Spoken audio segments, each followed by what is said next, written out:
Marlon here from StartAJuiceBar.com, and I want to talk to you guys about the pros and cons of buying into a franchise.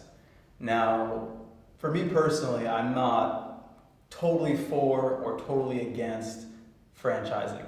There are a lot of benefits. There's also a lot of things that you got to think about that you really got to be clear about as well when you're considering this as a potential approach. So let's break down some of these things. Okay, let's start with what are the benefits? Why do people buy into franchises?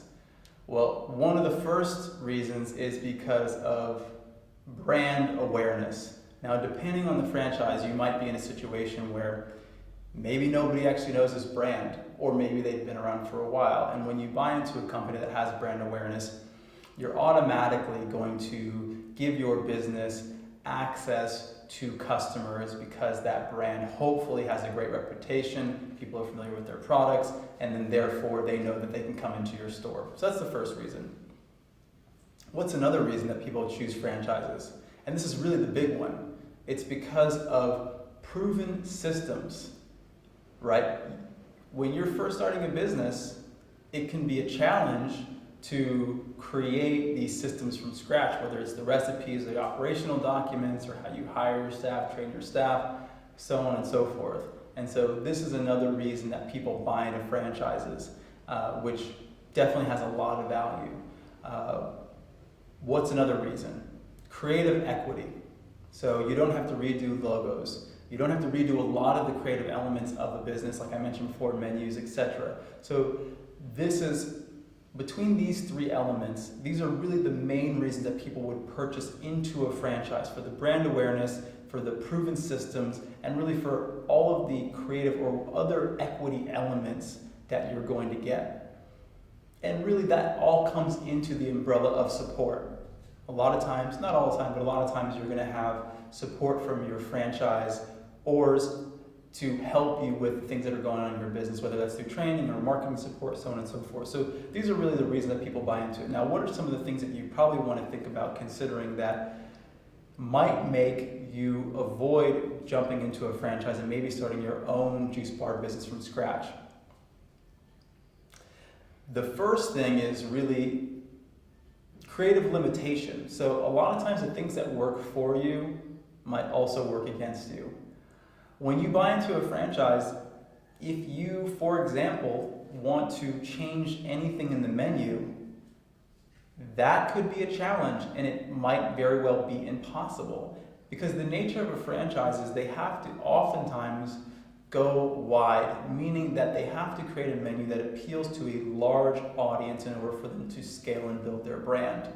Now, for you as a business owner, you might be in a specific market where you're getting feedback from your customers, and your customers are telling you, hey, we want to introduce this ingredient, or we want this recipe. But guess what?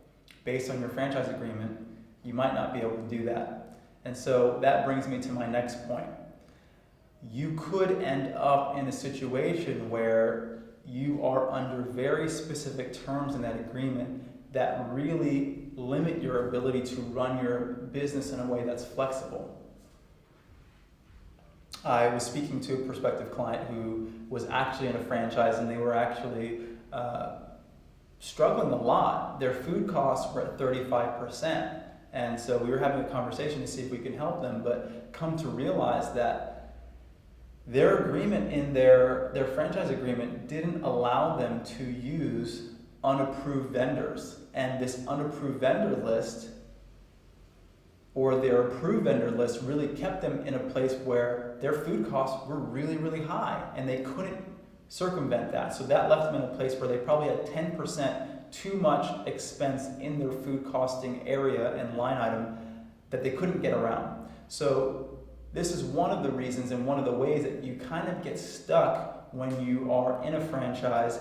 And so although you have a lot of structure and you have a lot of support, you're going to end up in a situation where maybe you don't have a ton of freedom. Because really, when you're a small business owner, one of your greatest assets is being lean. Lean meaning your ability to adapt and to be agile and to adjust and shift based on the feedback that you're getting from your customers.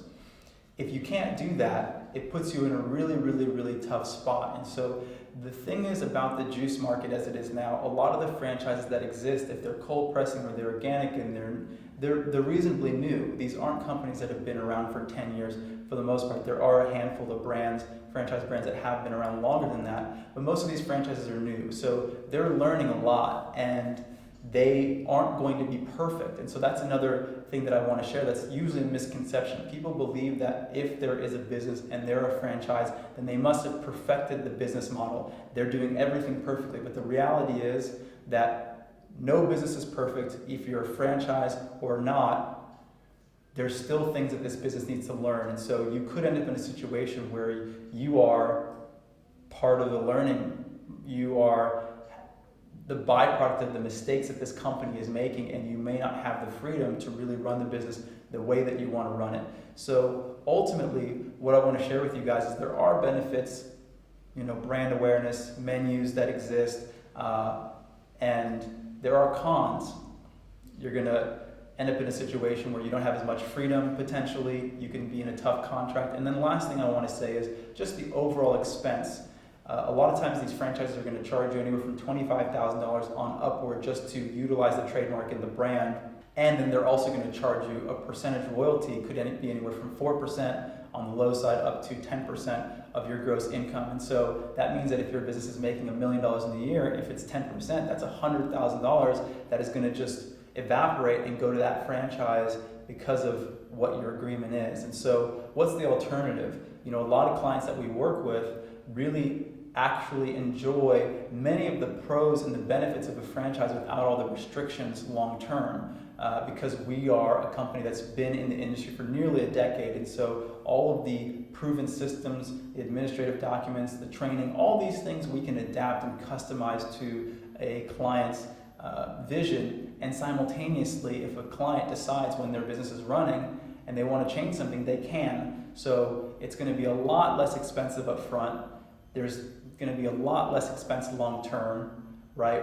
And then you're going to have the freedom to adapt and to adjust as needed. And so that's the alternative. This is something that's very new. We are, to our knowledge, the very first juice bar consulting agency that can actually help you do things that have been proven to work and simultaneously reduce a lot of your liability up front and long term. And so if you're interested in working with us, you can reach me personally at Andrew@StartAJuiceBar.com. Happy to answer any questions you have and maybe give you some feedback on how we can help you. I hope this video has been informative and supportive. If you like the video, press the like button. If you're not subscribed to the channel, you can subscribe. And if you have any questions or comments, you can put it in the comment box below. This is Andrew from StartAJuiceBar.com, wishing you guys a lot of success, and I'll see you soon.